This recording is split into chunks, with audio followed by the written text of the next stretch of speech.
Hey guys, it's Gabe, and I want to bring to your attention this think tank video that just came out.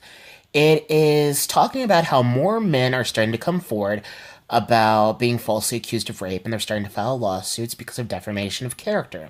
Now, that's a very serious thing.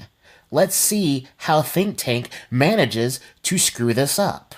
So with the Me Too movement, a lot of women are feeling inspired and empowered to come out about their sexual assault claims, especially on college campuses, which is great. Now, there have been some setbacks when it comes to sexual assault on campuses, especially with Betsy DeVos changing the Dear Colleague letter and sort of messing with Title IX.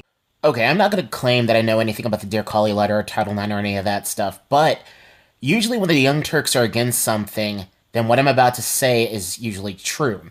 Maybe Miss DeVos is trying to make it easier for the people who are falsely accused to fight back, to be able to come forward and defend themselves and make sure that people know, hey, this is wrong, and I deserve to be heard. That's very much a possibility. To a certain extent. But we have seen more women coming forward, which is amazing. But recently, we've also seen an uptick in men countersuing for defamation. Okay, but that's a good thing because people like Donald Trump, who are constantly being accused of sexual assault, sexual abuse, or Roy Moore, who are constantly being accused of sexual assault, sexual abuse, with no evidence whatsoever except for the person's word, and this happened many, many years ago, they should be allowed to fight back when there's zero evidence and their name's being dragged through the mud. Because that's what defamation is. Now, activists, college administrators, and lawyers say they've seen a huge spike in defamation lawsuits over the past couple of years as defenders of accused students say they're too often victims of overzealous school disciplinary panels. Now, that's kind of what Betsy DeVos was trying to combat originally. Now, it's really difficult to track how many defamation lawsuits really come from these campus sexual assault cases. But clearly these numbers are going up, according to lawyers and people on college campuses themselves. They said that a few years ago, there was about 5% of one particular lawyer's cases came from sexual assault accusers facing a defamation suit, but now it's a little bit more than half. All right, that is that's a 45% increase, which is insane. Okay, think tank. I did a video on this. You guys think that catcalling is sexual abuse. I'll leave a link to that video in the description box. But you guys think catcalling sexual abuse.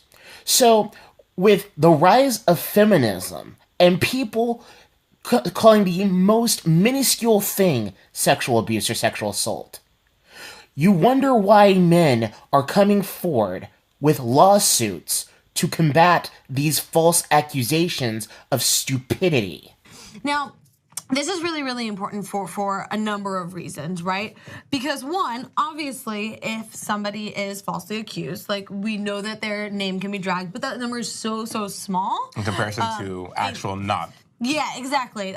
I love how you're like, 2% of men get falsely accused, but that number's small as compared to the women who actually get assaulted. So it's like, okay, you want to pretend that you are understanding of men's struggles of being falsely accused, but then you shove that aside to make it about the victim again. Now, before I get twisted, I understand that people go through hell when they're dealing with rape. I'm sympathetic. But as of recent events, so many false accusations come forward that it's hard to believe the people who are telling the truth. I mean, I think it's like about 2% or something like that are actually false accusations. I would say citation needed, but they never provide them, so just listen and believe, folks. But the most important part of this is that it could dissuade women from coming forward, right? If you're a college student, you don't have money. You don't have money to deal with a lawyer and all of that kind of stuff. And so if you are thinking about coming forward with your sexual assault or your rape or whatever and coming forward about that, you might need to start taking into account if somebody's going to countersue you for defamation, and that's a really bad situation to be in. Oh, it's compounded twofold, Hannah, because not only do you have the emotional stress of what you've experienced, being assaulted, but now you have to worry about a financial stress, right? Which is, for a college student at any university, finances are tight, right? You know, and so it just adds. And then you have these lawyers. For me, finances are tight. I mean, for everybody, everyone, exactly. Okay, you just said that finances are tight and that it's a bad situation. Well, how do you think the dude who's being accused of rape, knowing that he didn't do anything, feels about this? He's having to fork out money for a lawyer. He's going to college. He's paying his bills, and all at the same time as the woman who's accused him of rape in the first place. So, yeah, finances are tight. But you know what? If it means clearing your name, then quite frankly, he should be allowed to do it. If you have nothing to fear and you're telling the truth, you should not be afraid of the law. Tight, yeah. I mean, too, I would imagine that you're healing, you're trying to process, you're coming forward to even tell your story is a daunting choice for a lot of people who are victims of sexual assault. And so many victims do not come forward. Right. Like the majority of victims do not come forward because they are scared of the way that the police and authorities are going to deal with it, or how their school is going to deal with it. Well, I wonder why. Maybe it's because so many people, especially in recent events, have come forward with false accusations, therefore making it hard for the next person who's possibly telling the truth to come forward with their story, and it's hard for the cops or the school to believe anybody because so many people have lied or embellished things and not told the whole story or the whole truth. So, yeah, maybe think of those things when you're giving this information out. Okay, Think Tank? Thank you. And this is just adding yet another thing to fear for coming forward. Like, the women who do come forward are so brave and courageous, and it takes so much. You do not get any benefit from coming forward. You don't get any benefit for coming forward. Well, let me paint a little bit of a scenario for you. Let's say you're running for a very high-powered, very high political position. Let's call you Ronald Rump. And you get this high-powered position, and then you hear that you're being accused of sexual abuse and sexual assault. And these accusers say that this happened back in 2005 at the earliest, and then all the way back to the 80s. Now, there's absolutely no proof or any evidence that you did any of these things that they claimed, but they want to go after you anyway. Well, what could be in it for the women? They could be doing this at the height of the feminist movement, where it's listen and believe, and they can get publicity, they can get sympathy, they can get support, they can get monetary value if they decide to sell their story. You see where I'm coming from with this, right, Think Tank? I'm sure you do. Right? Like, it's usually you're dragged, exactly. Right? Like, you're dragged on campus. Oftentimes there's retaliation. You have to go retell your story over and over. And then now on top of that, there's a huge uptick in these defamation lawsuits that you then have to go through after telling your story and going through all of these other aspects. I mean, it is just so ridiculous. Like, we need to provide more power and more belief in the victim. Right. Okay, you're saying we need to give more power to the victim. Well, to you, a victim is somebody who gets called beautiful on the side of the street by some random dude, and it just made the woman feel just a little bit icky. Now, if this woman says that she was sexually assaulted or sexually abused, now a bunch of feminist harlots will come after that dude and potentially get his job taken away. So there's plenty of power for your, quote, victim. Especially with the numbers being as they are, the percentages, it's evident that, that the majority of the people that are coming forward, this is actual, this is factual, this has happened. And there you have it. Majority of cases, it's factual. They don't give any reasons why it's factual, they just say it's factual. I'm sorry, but a person's word means nothing. I need proof and I need evidence. You have these attorneys now because attorneys, it's a business. They want to make money. They want, and they know that these type of lawsuits can drag out. So that in turn requires more billable hours. That in turn requires more resources that the client has to give forward to the attorney. So You know, the same goes for the one filing the defamation suit. They also have to worry about attorney's fees. I think, and look, everybody has the right to representation. exactly, due of process. course. You're saying everyone has a right to due process, yet you just spent an entire video saying that it's a bad thing that men are filing defamation of character suits. You guys are just one walking, talking hypocrisy. Absolutely. I think it's just, I lean on the emotional side of it. Which is exactly why you guys don't believe in due process. Because everything has to do with emotions first, evidence second. First, because I've never been sexually assaulted. So I can only imagine the type of inner turmoil you're already going through, and then having to lose sleep and having to really contemplate the ramifications of what can happen to your life if you decide to say, hey, dean of students, this happened to me, this was the account, and then you have someone who probably has more times than not more resources to fight that against you. It's that you shouldn't have to deal with that, and that's what's really disparaging. You wanna know what's freaking disparaging? Being accused of something that you didn't do. Having it linger with you. Having your social life destroyed. And you keep wanting to bring up the rich people. Okay? So what if it's a rich person who's being accused of it? And so what if they have the resources to fight back? If they didn't do anything, then they should be allowed to fight back. But you know what? The media doesn't tell you the full picture. A lot of times, it's people with not enough resources who get accused of doing these things, and then the listen and believe narrative happens, and then boom, he's guilty due to public opinion. And like, I get it. Like, if there are a very small number of cases where women have come forward and has been a false allegation. And one that often comes up is that Rolling Stone sort of like expose where this girl claimed that she was gangbanged. It did not happen. And the reason that we all go back to that story is because they are so few and far between that one got so much publicity. And so oftentimes when you read these articles or you hear these stories, everybody goes back to that one case because there are so few of them. This is not a real issue that we need to be concerned about. Hannah, you're such an insensitive human being. You paint this false sense of fairness. You're like, yeah, if you're falsely accused, your name can get dragged through the mud. But then you just went and said that it's not a real issue that happens. You're full of hypocrisy.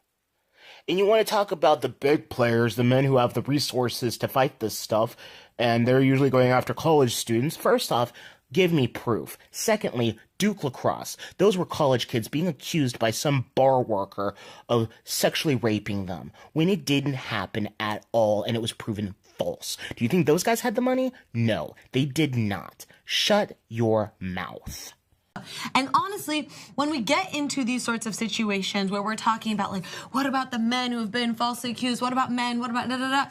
First of all, men are predominantly the perpetrators of this crime, both to women and to men. Like, when men are raped or sexually assaulted, the majority of the times the perpetrator is another man, okay? So what you do when you sort of like switch it up is you're like, well, men, you know, we need to watch out for men too. It's you're applying the all lives matter argument to rape, and it's just not fair. I have a new friend. His name is Rain, and he's a Canadian. Their laws are more prone to listen and believe than they are here in the United States. And he's having his name dragged through the mud because he's being falsely accused of rape. Rain, would you please tell us your story?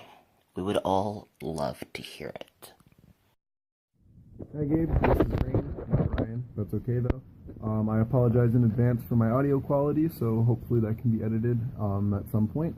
But so I wrote some notes down on the video that you made just in response, so I can address those before I say my part.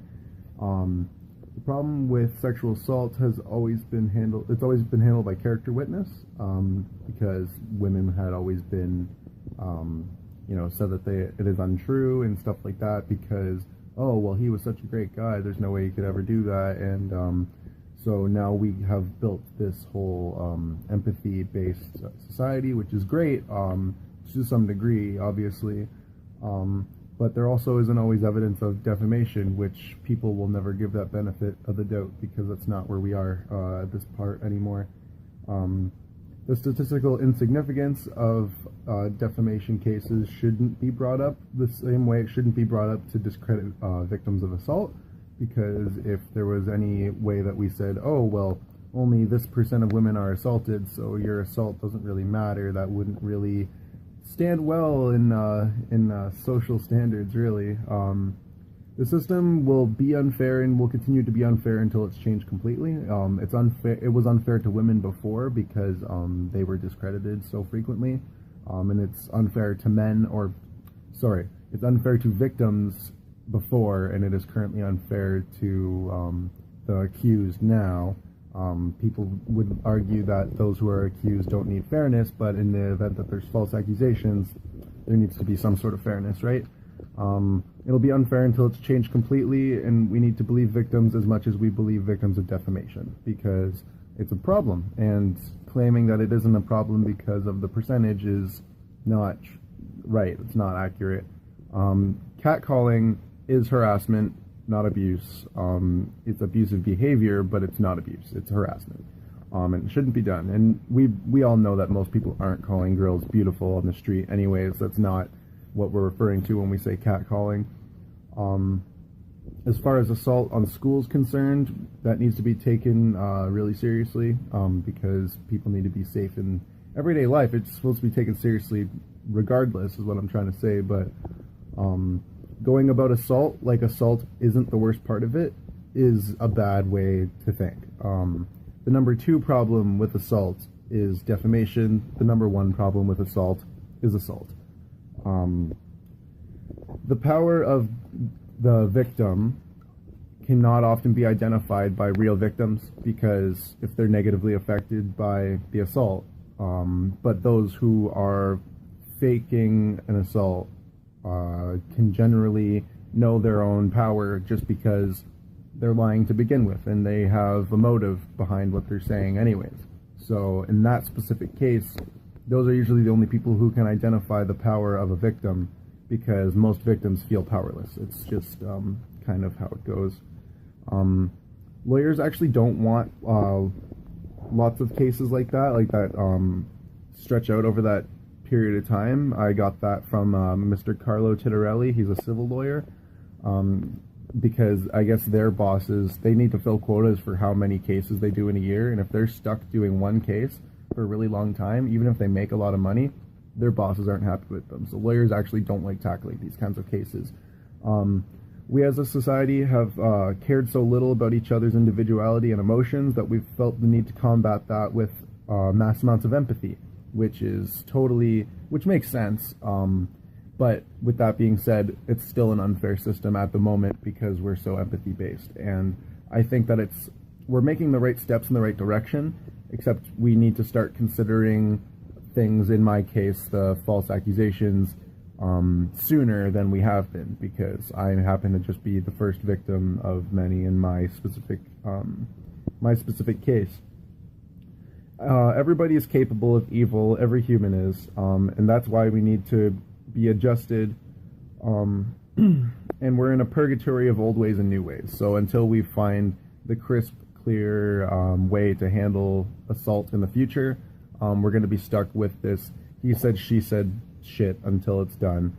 And I don't even think this is really even close to the all lives matter argument, just because it's not a matter of people's rights, it's a matter of people's safety. And everybody is entitled to be safe and not be harassed and stuff like that. So it's not, I can't really concur that it's about the same. So I'll make a part 2. Part 2. Okay, so the long story short of what happened on the night of the alleged assault, I had met a girl on Tinder, and we made plans to hang out to a concert, smoke some weed, drink some booze. That was all we ever talked about. So we meet up in Toronto, we go on a date, we go get lunch, we smoke a joint, we go to the concert. After the concert, we go to my friend's house and have one drink each. She had a cooler, I had a beer. Then after that, my friend had asked us to go to the club after, which was cool. My friend, the alleged the alleged victim had said that that was super cool. She wanted to do that, so we went for one more drink. So we had 2 drinks all night.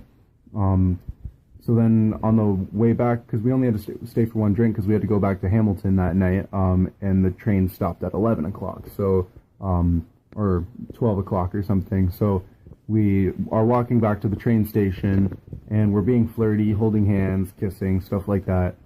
At the train station, we're making out, waiting for the train. And then we get back to my house, and because we had made plans to sleep over at my house, and we're making out, and we were going to have sex. We were in the middle of foreplaying, and I couldn't get an erection. Not sure why, just maybe not comfortable, maybe whiskey dick, don't really know. Couldn't really tell you why. And then, so I started apologizing profusely for that, and I said, like, I don't want you to be upset, like, I hope this is okay, I don't want you to be upset, I didn't want her to cry or something, because it's happened before. And then they say, no, it's okay, like, don't worry about it, we'll just go to bed if you want to. And I said, I do, so let's just do that. So we went to bed, she kissed me on the cheek, that's it. The next day, I make her breakfast. She gets picked up by her mom or her dad, and then she goes. We didn't really hang out that much after that. We had talked for a long period of time through text messages. And 3 days after that happened, we had talked about what happened that night, actually. And they had said to me, my body's all covered in hickeys, by the way, haha. And then I said, aw, too bad you didn't get the fun part where the hickeys usually come from.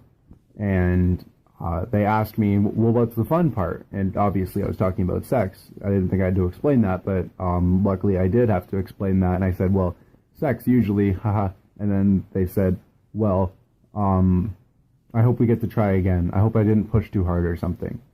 Those were 2 separate text messages. But either way, so they completely remember. And they said that they wish that we could try again, and that they wish they didn't push too hard, because when we were in the middle of foreplaying and stuff like that, I had made a mental note to myself that I didn't really want to have sex with this person. And then they had put my hand in their pants, and I thought, well, I might as well try since we got that far. I just told myself I wasn't going to make any rash moves on the person and wait for them to make a move. So they made a move, and then that's when I decided that I would maybe try. Fast forward, we made plans to hang out, and they kept falling through because I was in the middle of graduating school, and I had met another girl on Tinder. I wasn't really interested in her anymore, and so what happened was I filled my time, and I even made a note to say that to this person and said, hey, I've been filling my time up to having no free time, and I'm sorry, but I keep doing this by accident, and so I hope you understand. And they said, life's busy. This is all in text messages too. Life's busy. I get it. Don't feel bad. I had a house party that bands played at, and I invited them to it, and they said, yeah, that'd be cool. And then they show up, and they thought that they were maybe going to be my date or something, but my other Tinder date was there. And they were pretty upset by that, because the other person, my Tinder date, was going around calling herself my Tinder bitch, just because she was being lewd, like she was just being funny to her, but wasn't very funny to the alleged victim. So then fast forward a little more to another concert in Toronto that her and I met up at. Her and I were still talking through text messages. We said that we wanted to just be friends and stuff too, which we were both okay with. When we met up at a concert, because I had to sell one of her friends a ticket that I had extra, then we shot the shit. We were just hanging out. We didn't talk too much, but we talked. And so then after that day, I noticed that she had unfollowed me from all my social media. After that, I had addressed it and said, hey, why'd you unfollow me? And then they said, well, basically, I feel like you low-key used me for sex. And then I said, well, I don't remember us having sex, because we didn't. So your feelings are valid, I guess, but they're wrong. And they never responded to that. I had a phone call with my ex-girlfriend, who became friends with the alleged victim. And because my ex had unfollowed me from all social media too, and I wanted to know what was going on, and because there had to have been something deeper than just pettiness, like I had originally thought. And So then I find out over the phone that I apparently had sex with this person while they were unconscious, which never happened. The alleged victim told everybody that she was blackout drunk and that I took advantage of her body while she was sleeping. But her and I had 2 drinks all night. We talked about drinking and getting high all the time before even meeting. So they had a tolerance to alcohol before even meeting me. And 2 drinks wouldn't have gotten someone blackout drunk. Didn't get me blackout drunk. Didn't get her blackout drunk. And so after that, they decided to go to this new organization called Safer Gigs Hamilton, which is anti-rape, anti-suicide, anti-overdose, anti-sexual assault booth for local music shows to try to make them safer, to try to ward off abusers from going so that people want to actually go to these things, which is a great idea, a great initiative, until they started asking bands to tell me not to come to shows. Then my friends who were in those bands get stuck in this position where, oh, well, my friend's an alleged abuser and we don't want to relate to him or identify with him in any way, so we're going to tell him not to come to our shows, which has happened. And then when I decided to go to a show anyways, Safer Gigs Hamilton decided that they wanted to go up on stage and say, "Hi everybody, I'm so-and-so from Safer Gigs Hamilton, and this is what we're about, and if you know anyone who's an abuser, don't be afraid to call them out in public. If they're standing 2 feet in front of you and their name is Rain and they're a fucking rapist, don't be afraid to call them out in public. Thank you." And they walked away, head high. And I was mortified at this point. I was shaking. I had to go talk to them and tell them that they could never use my name like that again, and said that I'll leave right now if you never use my name like that again. And they said, all right, deal. And then they gave me a pamphlet on consent. They gave me a sign on consent, rather, and a pamphlet of a sexual assault center where I could contact a mediator, which I couldn't. And they said that they promised they would never use my name that way again. But she shook my hand on it, and her way of not lying about it was never using Safer Gigs to say that again, but she still spewed that bullshit on her personal social media, which was really insulting to me, actually, because we shook hands and I felt like that didn't really mean anything. And then after that, I had gone to a show in London, Ontario, where somebody who asked that person from Safer Gigs to direct message them on a public thread, that person who asked her to direct message them assaulted me, and he's in a band.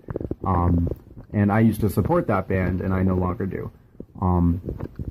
And so to this point, it's mostly been Twitter harassment, 1 case of assault, 1 case of public defamation, and I've been in the midst of legal help. I have just finally found somebody who specializes in this type of thing in my area, because apparently it's really uncommon.